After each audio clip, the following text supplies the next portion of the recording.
All right. Well, again, welcome to Bringing Democracy Back to Rural Electric Cooperatives. My name is Aaron Such. I'm the Atlantic Southeast Director for Solar United Neighbors. I'm joined by my colleagues Liz Veazey at Sun, as well as our Virginia Program Associate, Ben Hoyne. It is a pleasure again to welcome you to this webinar. We first encourage you to introduce yourself in the chat function and just say maybe where you are, if you're a member of an electric cooperative or a legislator. And then we will be taking questions in the Q&A function of the chat. So again, this is something that we encourage your participation. We're going to divide this webinar into 4 sections. We're going to first have an introduction by me. After that, have member owners of electric cooperatives share their stories and their challenges that they face at their electric cooperative. We're going to have Emily Piontek of Appalachian Voices discuss our electric cooperative scorecard, which ranks different cooperatives based on governance. And then we are really happy and grateful to have Delegate Gooditus, who is the patron of HB 723, which is a common sense reform bill that's going to help give electric cooperative members more rights. And then finally, we're going to have a wrap up with a call to action with some basic steps that you can take to ensure that cooperative members have more accountability and more rights in their electric cooperatives. So a little bit of background about how Solar United Neighbors came to this work in electric cooperatives. We're an organization, if you're not familiar with us, we're a nonprofit organization that helps communities go solar, join together and fight for energy rights. And since 2014 here in Virginia, we've been deploying bulk purchase projects that help people address some of the barriers to solar. And through that work, we found that even though investor-owned utilities like Dominion Energy or Appalachian Power are forefront in people's minds, that electric cooperatives actually cover a lot of geography. They cover about 1/3 of Virginia's geography, and about 1 in 6 Virginians get their power from an electric cooperative. Nationally, electric cooperatives cover 56% of the US geography or landmass. So there's a lot of people that get their power. And in deploying solar, what we found is that electric cooperatives are actually distribution utilities. So distribution utility doesn't generate its own power, but it distributed its power to member owners. Here in Virginia, there are 13 of them. And what we found again is that many of them purport to be democratic, member-controlled or member-governed organizations. And that dates back to the history of their founding in the Rural Electrification Administration under FDR in the 1930s. But in reality, there are serious governance and transparency issues at many electric cooperatives in Virginia. Some are responsive to their members, but again, there are some serious governance issues that result in some things that we've seen. The issues that we've seen through our work are that many co-op members report higher fixed charges or things that hurt investments like solar and energy efficiency. And those higher fixed access charges can also hurt low and moderate income consumers or people that use less electricity. We've also seen reports of slow access to the service options that electric cooperative members want, like broadband or on-bill financing, things that are going to help save money. And then we've witnessed member owner money from member owners of electric cooperatives being used to lobby for legislation or political causes or candidates that are either not transparent to member owners or that work against their interests. So this forum really is about some common sense reforms that give member owners more rights into decisions that affect their utility bills and electric service options. And before I turn it over to Liz Veazey to facilitate the panel, again, it's really important because electricity, as we've seen now with the recent power outages, is an essential service. And electric cooperatives often provide broadband and communication services. So maybe I'm a little bit old-fashioned, but we believe that cooperative members who have no choice in their provider of electricity should have input into key decisions that affect their utility bills and electric service options. We also believe that people that have no choice in their electric utility shouldn't have their money being used to lobby for causes that are not transparent or may work against their interests. So I'm going to turn it over to Liz, and we have some excellent stories again, and I would encourage people to ask questions in the Q&A as well as introduce themselves in the chat. Liz? Awesome, thanks, Aaron. Yeah, so I'm Liz Veazey, Policy and Rural Energy Director at Solar United Neighbors. I've been working with cooperative member owners on clean energy and engaging in cooperative democracy for 7 years, and really excited to facilitate this section with member owners and an organizer member owners telling stories about engaging or attempting to engage in democratic member control, which is a key principle of all cooperatives. At least 3 of the 5 stories we're going to hear are from folks who have run for their co-op boards. So maybe I think we'll hear a little bit more about that. And I'm going to kick it off with one of those folks, Sally Newkirk, who's member owner at Shenandoah Valley Electric Co-op and ran for her board in 2019. And I'm going to let her take it away. Hi, I'm Sally Newkirk, and I'm a member of Shenandoah Valley Electric Co-op. And I'm actually going to turn off my camera so I can save data. I've become engaged with this effort to get the transparency in co-ops passed, because I feel like I have an insight into the way the board operates, and it operates in a way to keep itself from really engaging with its member owners. And as Liz said, I ran for the board in 2019, mostly because the SVEC decided to raise the basic rate from $13.68 a month to $25 a month. That's an 81% increase, and that is just the rate, the basic hookup rate. So the justification they gave for that was because members' homes and buildings were becoming more efficient, more members were using more rooftop solar, which, if I recall at that time, was less than 0.01% of its membership. So they were basically saying that because of these occurrences, that they had to raise the rate to keep solvent. So even though Shenandoah Valley Electric Co-op is not as egregious in its board member elections as a lot of other Virginia co-ops are, they did throw several roadblocks in my way, which I can't get into now because of time constraints. But it was pretty interesting, and it kept me from messaging co-op members during my campaigns effectively. So now, 2 years later, they want to raise the monthly rate again to $30 an hour. They want to slap us with a demand charge and a seasonal rate charge. The first rate, they didn't have to go through the State Corporation Commission. This time they did, and the SEC is deliberating those rate charges as we speak. But now they feel that they are overregulated, and they want to pass a bill, which is being introduced this session too, to give them the legal ability to raise some rates with limitations without going through the State Corporation Commission. So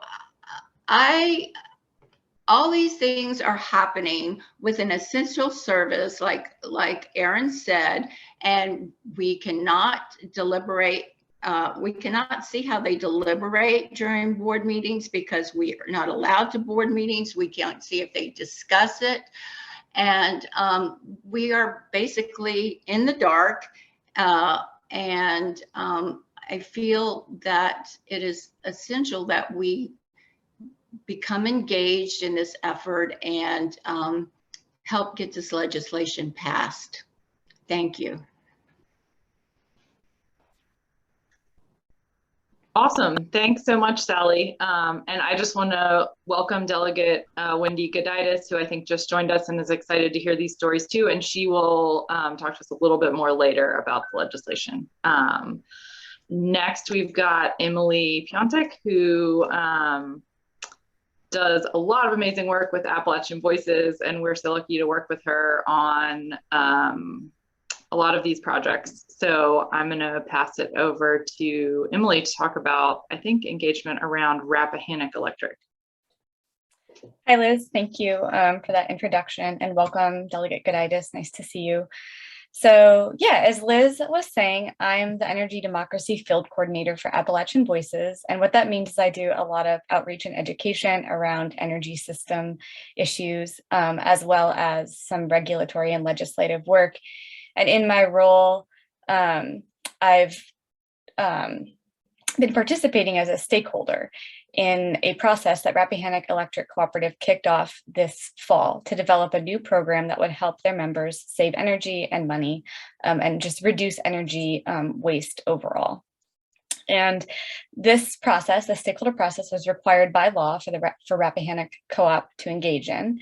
And a variety of stakeholders were invited to participate, whether they were from organizations like Appalachian Voices or member owners. There were a lot of people who were welcome at the table to help design this program, to make sure that the best program was developed and that members would see the most energy savings and the most reduced bills possible under the new program. And so what ended up happening was we had a couple of months of really good stakeholder meetings where people were able to attend via Zoom and engage with the cooperative staff and some of the board members by, just sharing feedback on what they thought a good program would look like. And there were 60 plus people involved on a regular basis in the stakeholder meetings, including member owners themselves.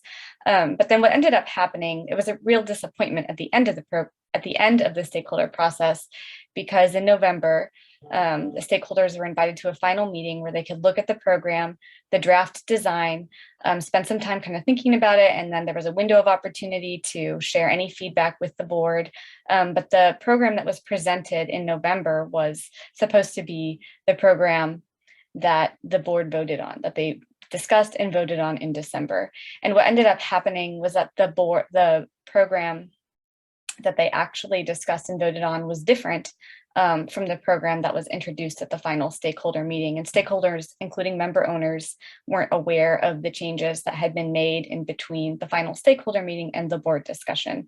And this is problematic because as the program is designed now, it's less cost effective for member owners overall. And also it's just a breach of trust in the stakeholder process itself. And then, a reason from the kind of co-op organizing perspective that I am concerned about this is because the members who had been participating in the development of the program or who might benefit from the program once it was finally developed weren't able to listen to the board discussion on the final program as it was presented in December, and they weren't able to offer any feedback to the board based on that discussion because they were barred from listening in.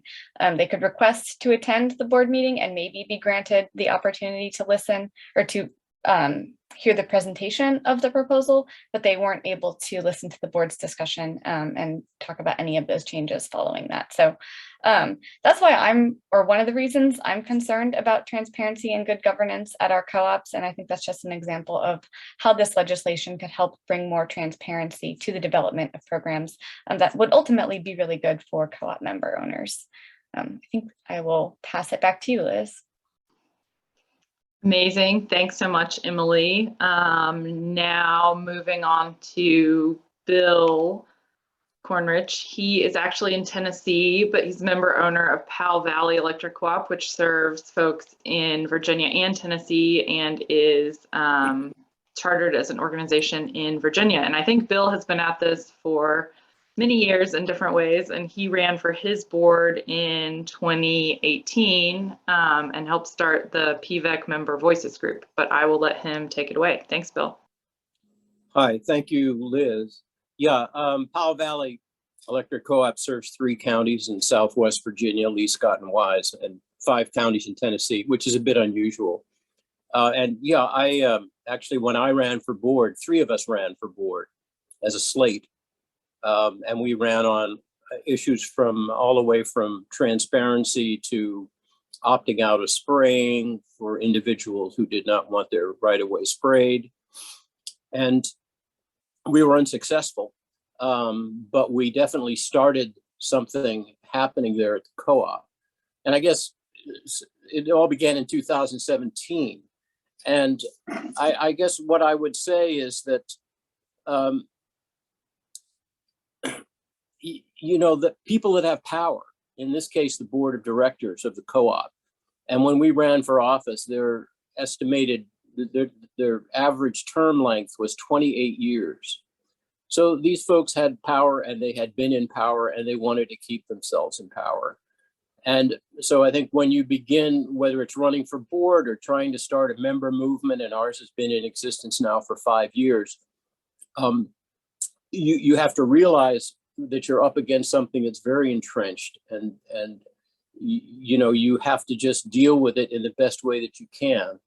So what happened to our group over a period of now 5 years in which we've been functioning is that we've turned from being a confrontational group that ran as a slate to an organization that is now able to actually interact with the board on a somewhat regular basis.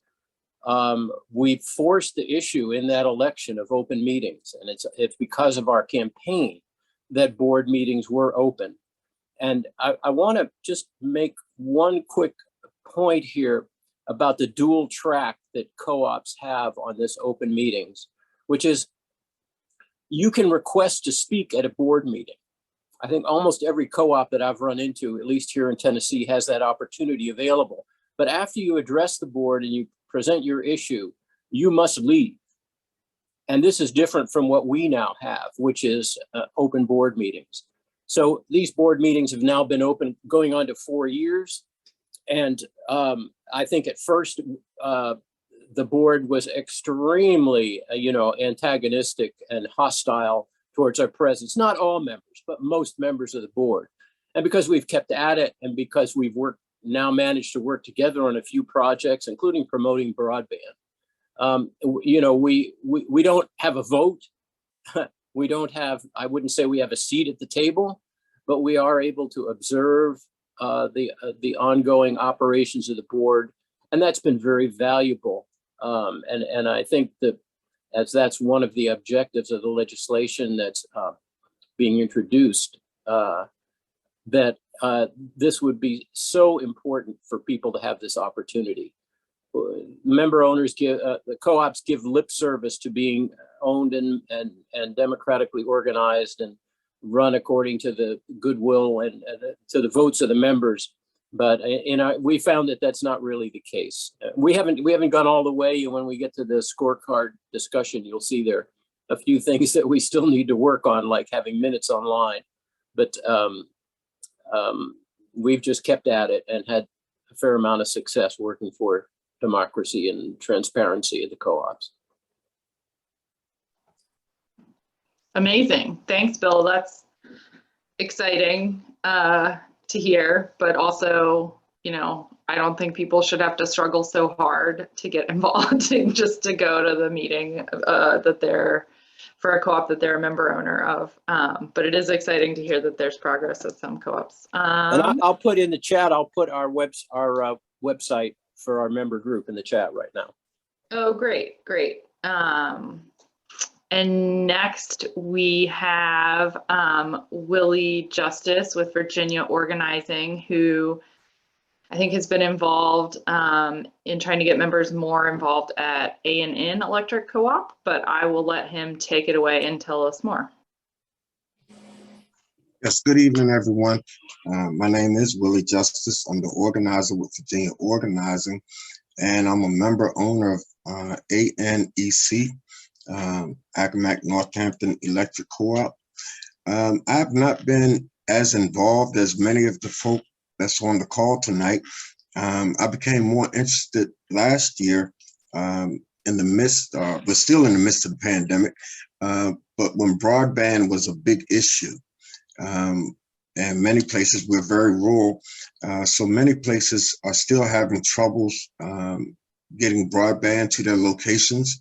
And we had heard here that some other areas were using their co-ops to build out broadband.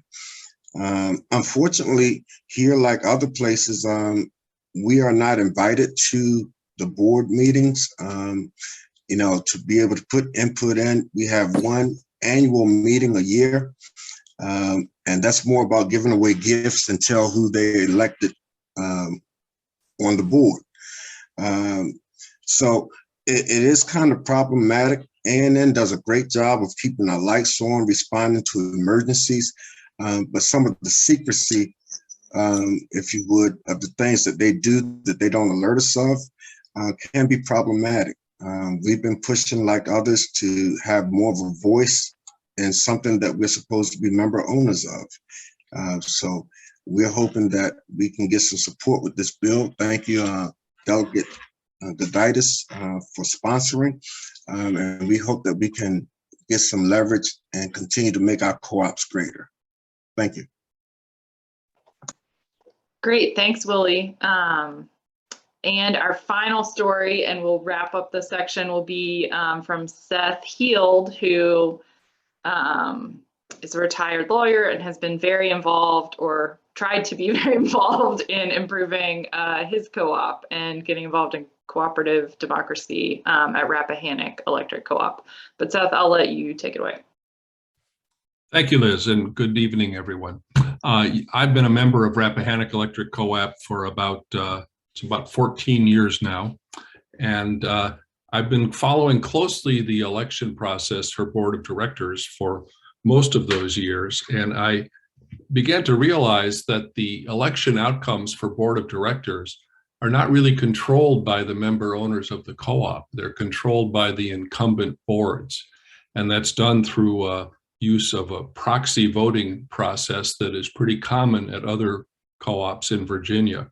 And what I found is that over the last 10 years or so, there have been at least, I think, 4 board races where the candidate who won the most votes from member owners who voted for a candidate still lost the election because the board controlled so many votes that they could choose their own candidate. In some years, our board and our co-op has controlled as many as 64% of all the votes cast. And when you're trying to win an election, you can't really win an election if someone else controls 64% of the votes. The way to win an election at my co-op is to please the board, not to please the voting members of the co-op. So I want to just point to one example. There are others, but we don't have time for them all. But just this last year, last August 2021, there was a race for a candidate from the district that is Hanover County, a county just north of Richmond. And it was a 5-way race. It was an open race because the incumbent had decided to retire after something like 44 years serving on the board.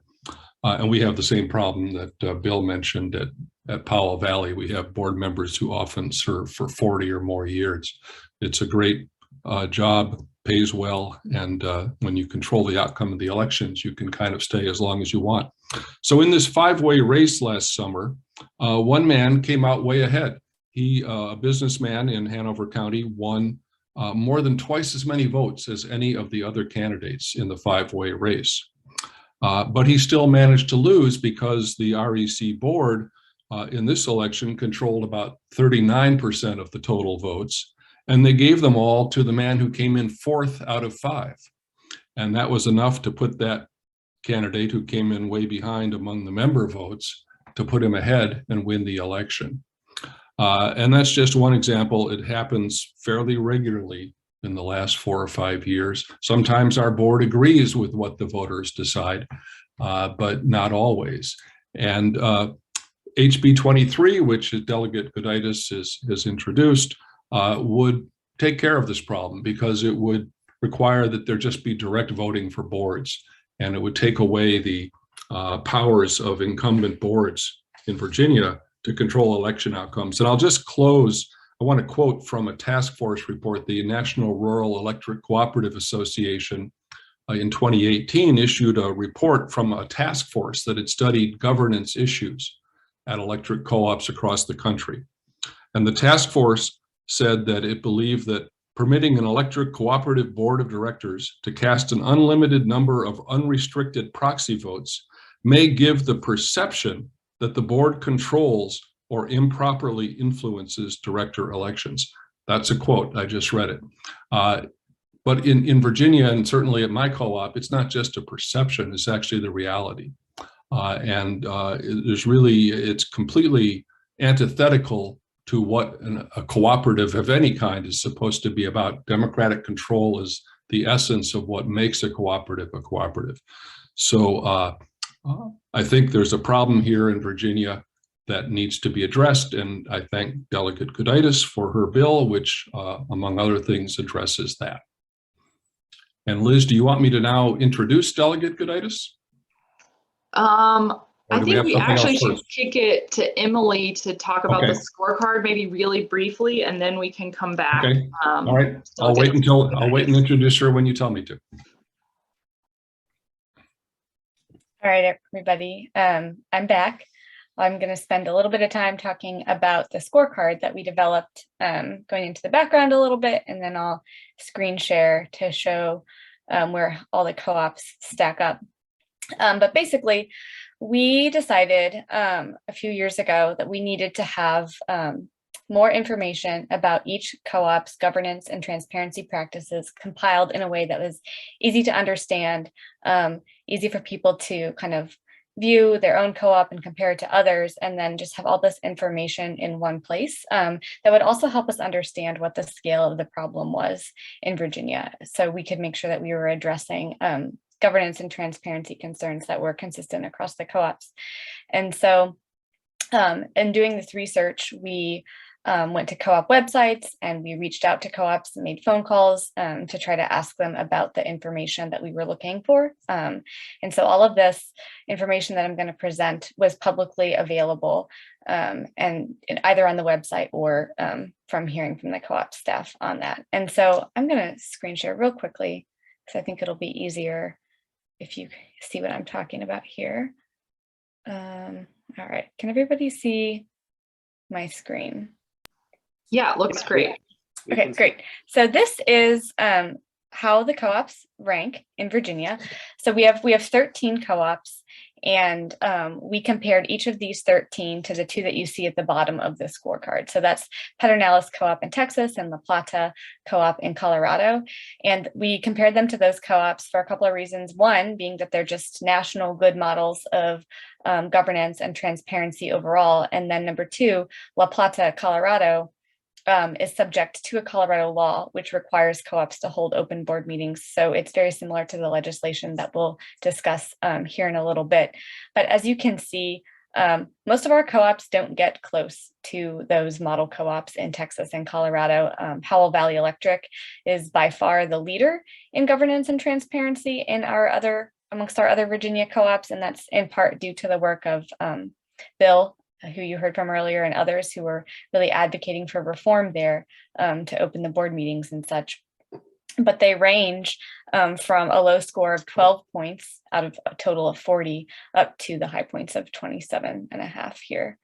I'm going to skip to the next screen. So we ranked these cooperatives on 4 categories. So we looked at board meetings, and when we were looking at board meetings, some of the items that we were interested in were, number 1, are the co-op board meetings open for members to attend? Number 2, are they making recordings of their meetings publicly available or available to members, or are they making minutes available to members, just so there's some kind of record so people know what was on the agenda, what was discussed, things like that. Also, are are the board of directors able to be contacted by members of the co-op? So are their emails online? Are their phone numbers online? So if co-op members have a concern, they can reach out to these board members. Since they're not able to attend the meetings, there's also got to be some other way to contact them. We also looked at their bylaws. So we wanted to know, are the bylaws posted online, number one? So if you are a member of that co-op, can you find these bylaws easily so that you understand how your co-op is functioning? And then, other things that we looked at were, are members able to amend the co-op bylaws? Is there some process set out for them to do so if they want to see some bylaw changed?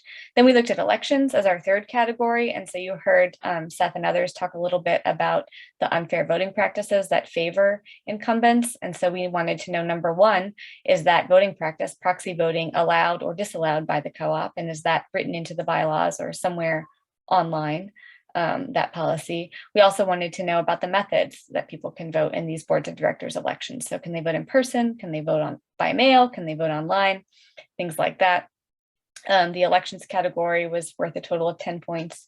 And then we also looked at other sort of general items about information accessibility to members. And these items were chosen for their relevance to member owners that we were organizing with, or just the kinds of information that we think is important for member owners to have. So this included information about rates and programs that co-op members can participate in. It also included information on how to read an electric bill. So we wanted to know, are co-ops making this kind of information available to members, because this can be complex stuff, as I'm sure many of you know. And so it's important for there to be transparency around that as well. And then we wanted to know, is there information on the websites for how to run for a co-op board, so that people who were interested in trying to get a seat on the board of directors had information about that process. And so in terms of our overall grading scale, I think I already mentioned this, but we scored the co-ops on a total of 40 points. And then we used, down here in the bottom right of my screen, you can see the scale that we use. So 33 to 40 points, we wanted to say, co-ops meet good governance standards if they fall within this range. 25 to 32 on the right track, 17 to 24, they need improvement. 9 to 16 would mean they're deficient in many areas. And then finally, if they score anywhere between 0 and 8 points, they're failing. So I'm going to change my slide here. And this slide has a little bit more information on each of those categories, co-op by co-op. So over here on the left, they're organized alphabetically. You can find your co-op. This is the overall score. Luckily, none of the co-ops in Virginia fell into the red, so that was really good news. But as you can see with the predominance here of yellow and orange color coding, a lot of them are in need of significant improvement, or have a lot of room to grow at the very least, particularly around the items related to the board meetings. As we mentioned before, Powell Valley is the only co-op in Virginia that allows members to attend the full meeting. I think with elections as well, that's another area where you see a lot of really low scoring on a co-op by co-op basis. Bylaws, they did a little bit better. Most of the co-ops tended to have their bylaws posted online, as well as some really clear instructions around how co-op member owners might be able to amend those policies. So that was good.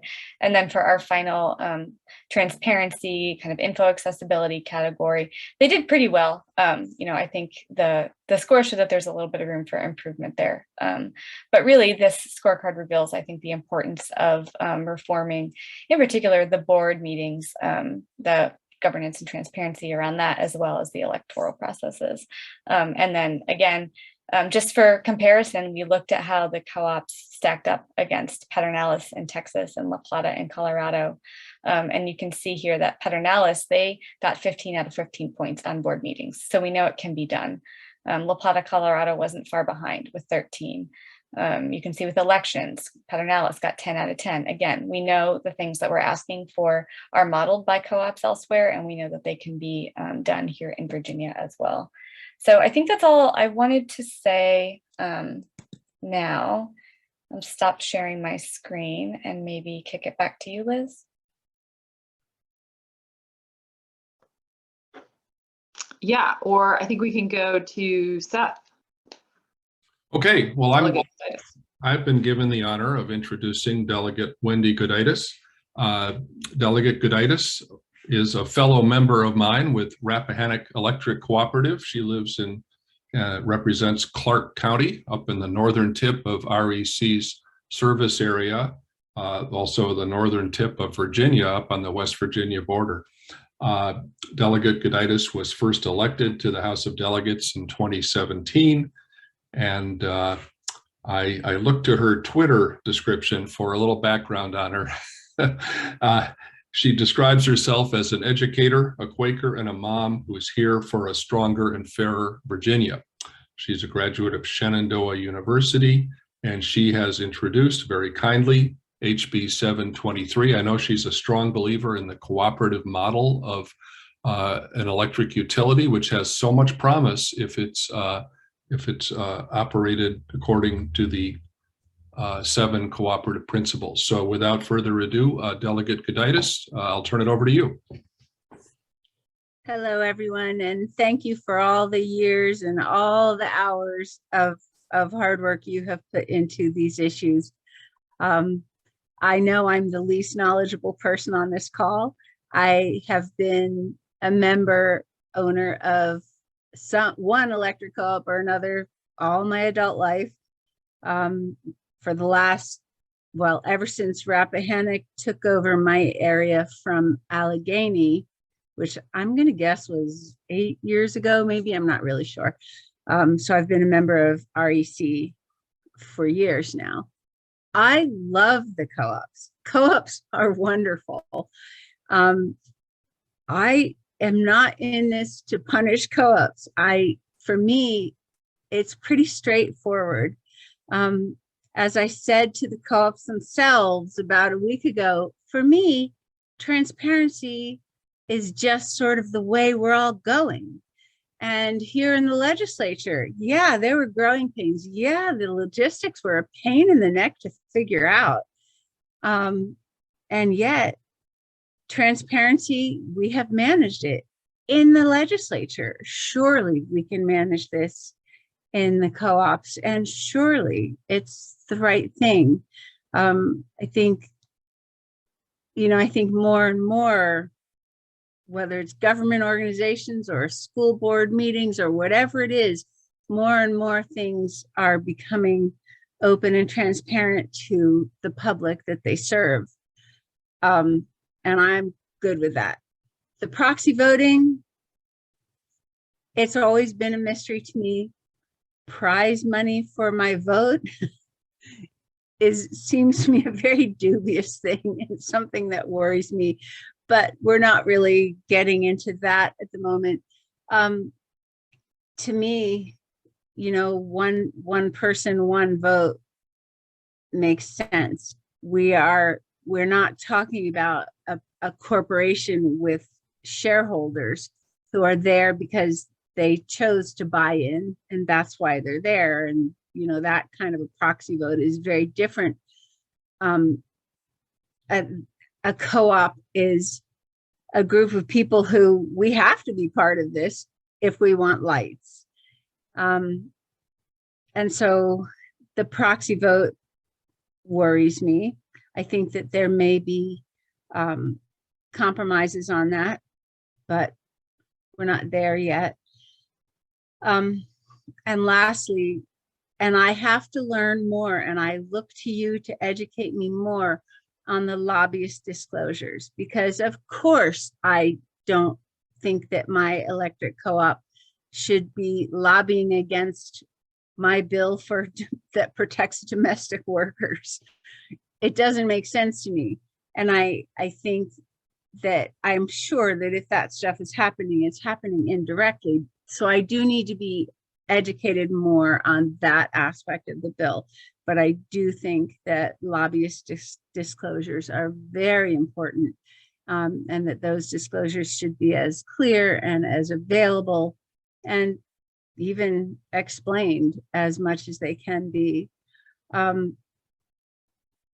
I spoke to, just randomly today, 6 fellow legislators. And I said, hey, I just wanted to mention this bill to you.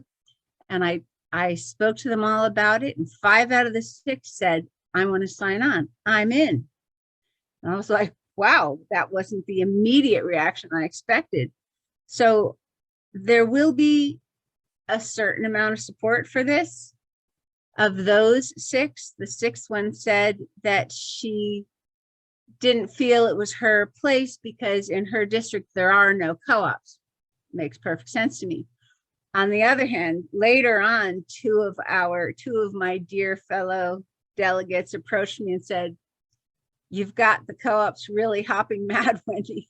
I said, yeah, I know, I can handle it. It's a struggle, but whatever way it goes, it's worth opening it up at this level.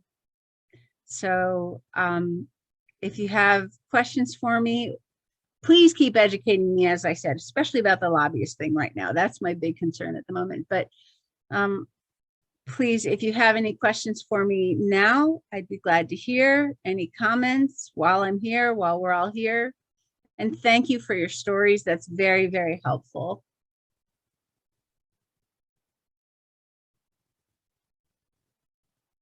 You're muted. Thank you. There you go. Hey, Ben Hoyne here with Solar United Neighbors.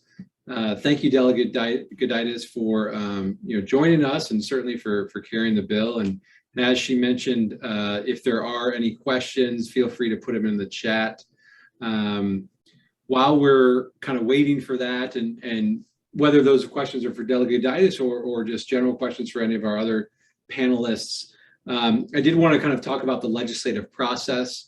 As Delegate Gooditus mentioned, HB 723, House Bill 723, which you can view on Legislative Services.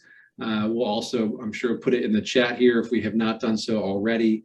We do have a new majority party in the House, as you all might have heard if you're watching the news. And so we're kind of learning as we go. Each majority party kind of changes things around in terms of committee assignments and process and whatnot. So with history as our guide, which is a little bit of a dangerous concept, but with history as our guide, this bill historically would go to the Commerce and Labor or Commerce and Energy Subcommittee focused on energy policy.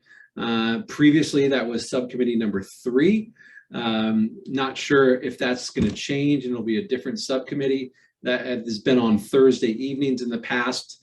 We know it won't be heard this Thursday, so 2 nights from now. The bill has just been finally referred to the full committee. It needs to get referred to a subcommittee. So we think the earliest chance that it would be heard would be next week. Solar United Neighbors, we will be sending an action alert out early next week to encourage you to meet with your legislator, contact your legislator, ask them to support this bill.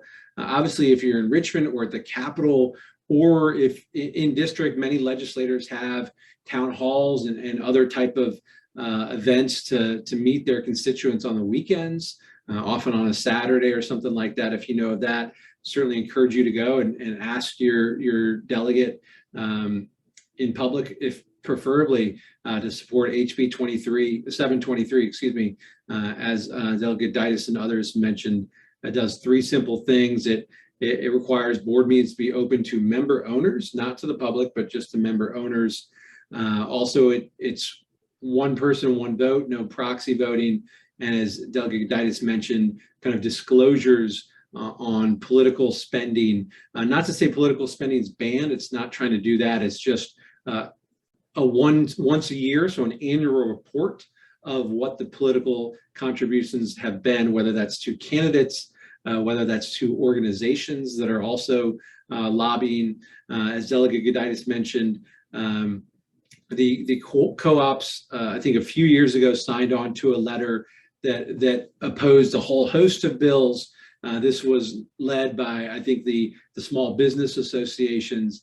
And so there were certainly minimum wage bills, including the bill to can remove the exemption for domestic workers that Delegate Gooditus carried in the House a few years back and successfully championed. Plus, there was bills related to climate and REGI and many other things. And so it was a laundry list of bills that this broad coalition opposed, but the co-ops did add their name to that as well. So, but again, we're not saying that can't be done. We're just saying once a year, you need to say what political organizations and political candidates you're giving member owner money to. So really just a bit of transparency in that regard.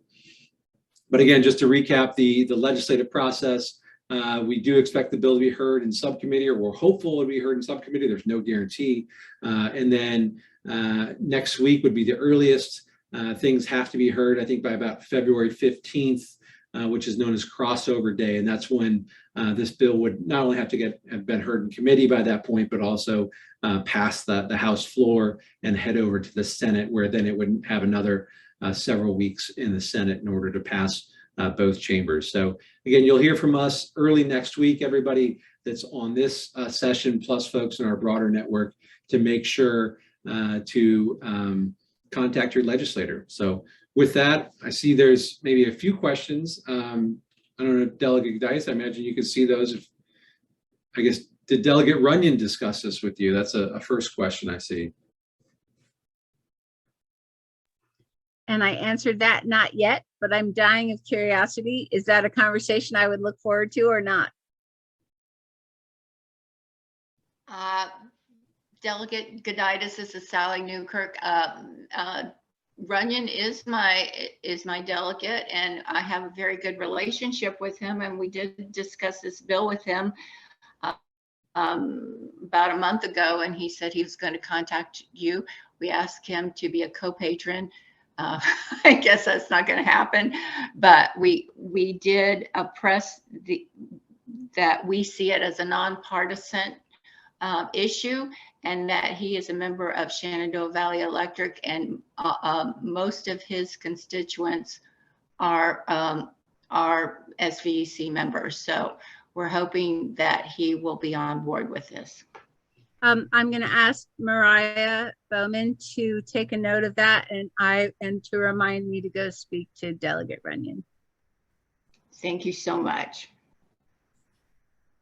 Will do. The question about lobbying disclosures, that there's a list of requirements in the bill. So I'd encourage you to look at the bill without reading it to you. I can't give you more detail, although there are people on the phone who probably can. I mean, on this Zoom who probably can. Seth, do you want to take that one? You're on mute, Seth. Sorry, a question about the lobbying? Lobbying disclosures and how specific they need to be. Yeah, I'm just trying to pull up the bill here. Right now, the co-ops really don't tell their member owners much about the lobbying positions they take. One of the 7 cooperative principles is member education. And the co-ops, as any co-op member knows, they send a magazine out 10 times a year, almost every month, filled with information about the co-ops, although not as much information as they could. And they don't generally tell us what their lobbying positions are. And one thing that Delegate Gooditus mentioned was that a year or two ago, the Virginia Association of Electric Co-ops, purporting to speak on behalf of all Virginia electric co-ops, sent a letter to then Governor Northam and to members of the General Assembly, arguing against raising the minimum wage on domestic workers, arguing against some environmental standards, and I'm trying to think what some of the other things that were in there were.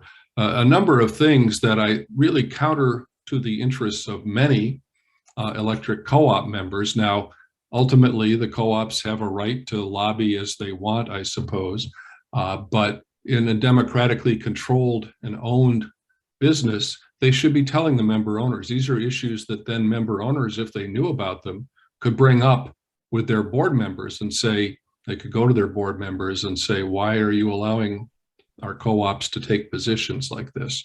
That just isn't happening. And so this HB 723 would require a full disclosure just once a year in the magazine and on the websites of the co-ops, so that we would know the positions that our co-ops are taking. I think it might actually have an effect on boards to know that if they're going to take a lobbying position, they should be prepared to justify that position to the people who own the business and who pay their board salaries.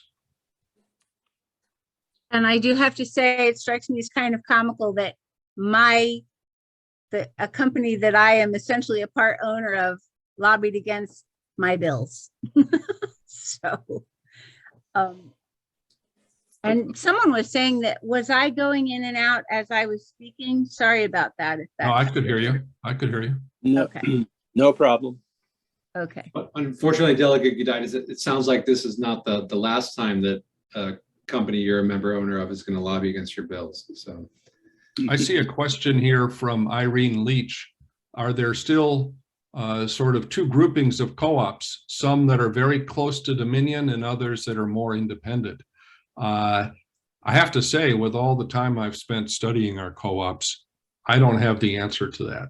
I probably would have the answer to that if our co-ops were more transparent about their governance, if I could go to board meetings and understand, you know, the co-ops do have some interaction with Dominion. They buy through most of them get their power through the old Dominion Electric Cooperative, a co-op, generation co-op that's owned by some of the 13 distribution co-ops.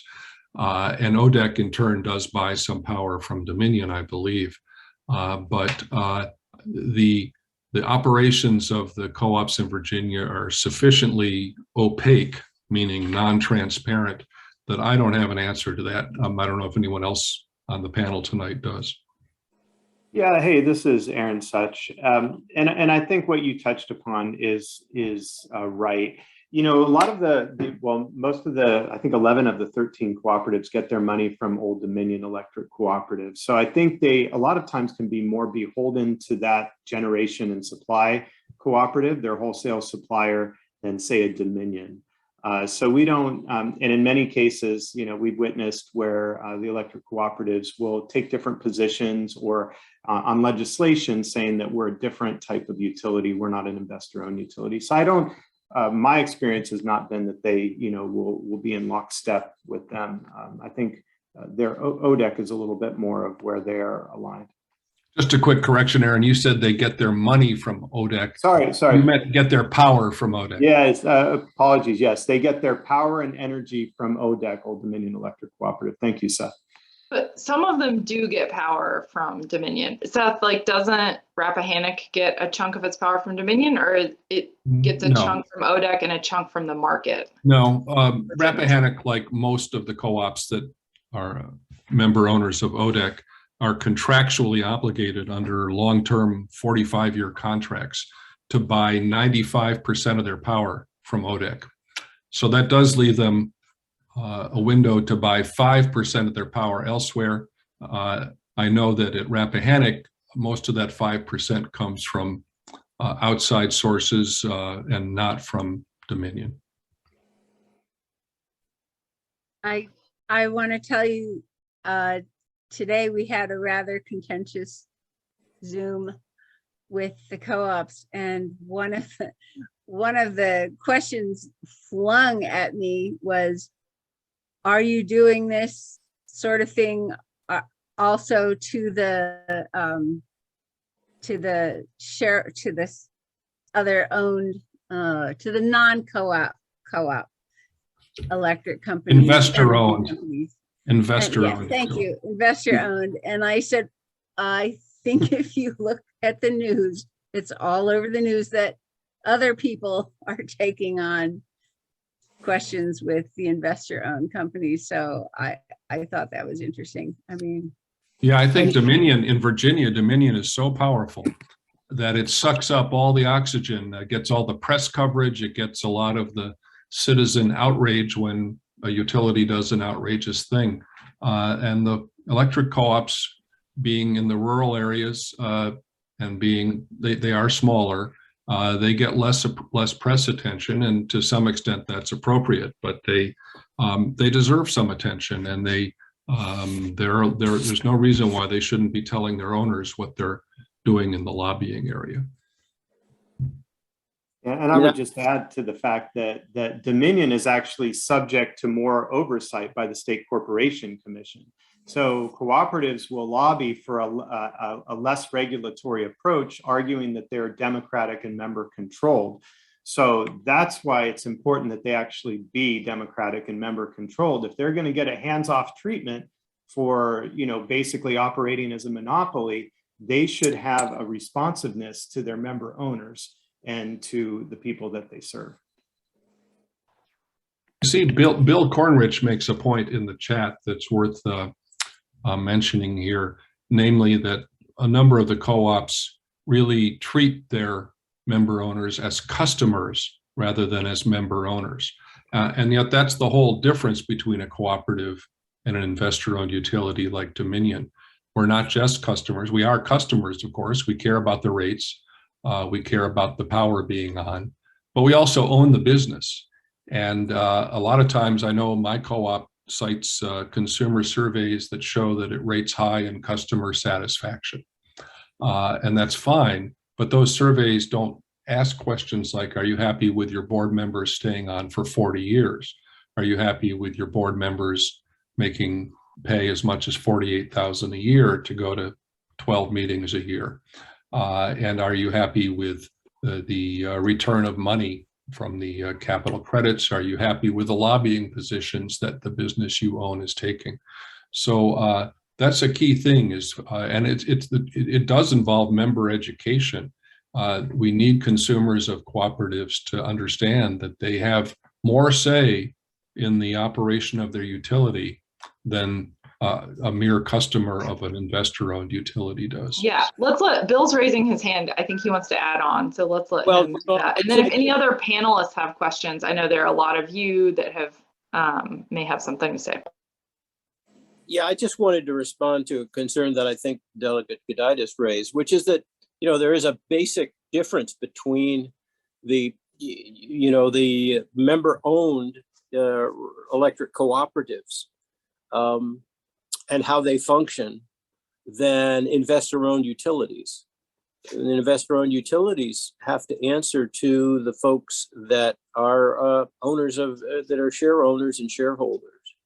And the original inception of electric co-ops, which I don't have to tell you about, and goes back to the Rural Electrification Administration in the 30s, is the idea that people have the ability to act as member owners of cooperatives, and there are, of course, all kinds of different cooperatives.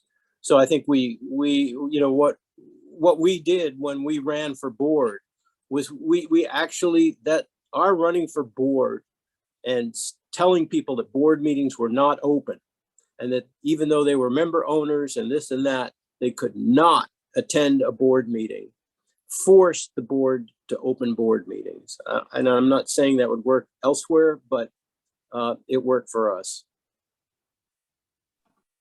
I would just add it's indefensible. They can't defend it. We had it in all the newspapers, everywhere. And even though we weren't elected, turnout was 3 times the average turnout for the annual meeting and voting. And it forced the board to open meetings.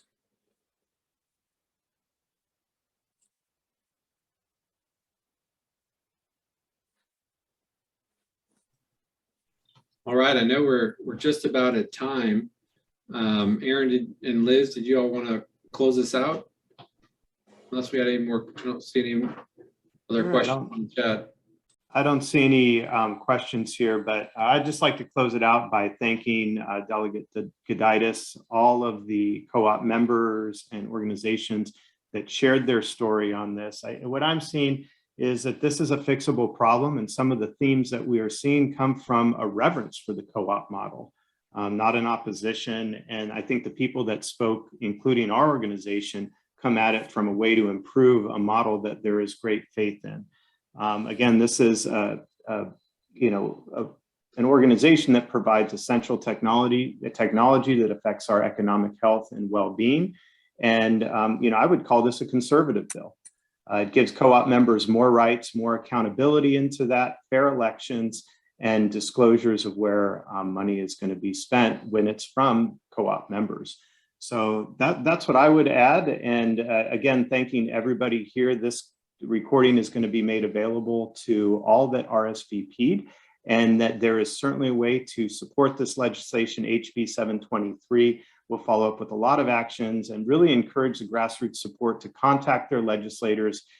This is what we plan to enlist bipartisan support. And just again, a big thank you to everybody, including the delegate and all of the organizations. Liz, I don't know if you have anything to add.